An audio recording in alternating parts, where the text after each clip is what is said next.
నేను చాలా స్పష్టంగా చెప్తున్నా. ఒక కుటుంబ పెద్దగా హామీ ఇస్తున్నా, ఒక రాష్ట్ర ముఖ్యమంత్రిగా హామీ ఇస్తున్నా. ఈ రోజు ఈ కూటమి తరపున మహిళల భద్రతకి, గౌరవానికి అత్యంత ప్రాధాన్యత ఇస్తాం. నేనేదో ఇది చారిటీకి అని చెప్పడం లేదు, బాధ్యతకి అని చెప్తున్నా. ఒక మారుమూల పల్లెలో ఉండే ఆడకూతురు టౌన్ కు వచ్చి ఉద్యోగం చేసుకుని గౌరవంగా ఉండే విధంగా చేస్తాం. హక్కులు గాని, భద్రతకు గాని, గౌరవానికి గాని ఏ మాత్రం భంగం కాకుండా ఉండే బాధ్యత ఈ ముఖ్యమంత్రిగా నేను తీసుకుంటానని ఈ సభ ద్వారా మరొకసారి హామీ ఇస్తున్నాను.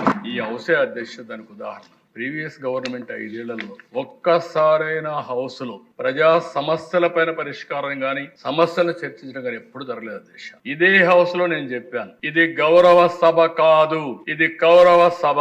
మళ్ళా క్షేత్ర స్థాయిలో నేను గెలిచి ఈ హౌస్ కు వచ్చి గౌరవ సభగా ఈ హౌస్ నడపతానని ఆ రోజు చెప్పాడు. ఈ రోజు ఆ మాట నిలబెట్టుకున్న పార్టీ ఎన్డీఏ ప్రభుత్వం అని చెప్పి కూడా నేను మీకు తెలియజేస్తున్నా. అందుకనే అధ్యక్ష ఈ రోజు ఇంకొక మాట కూడా మీకు చెప్పాలి. అప్పుడప్పుడు చెప్తే అవసరం కూడా అనిపిస్తుంది. ఇంకా నా మాటలు ఎన్న వాళ్ళు కొంతమంది ఉంటారు. ఎవరైనా సరే ఆడబిడ్డల జోలుకొస్తే అలాంటి సైకోల్ని మాత్రం వదిలిపెట్టనని మరొకసారి హెచ్చరిస్తున్నా.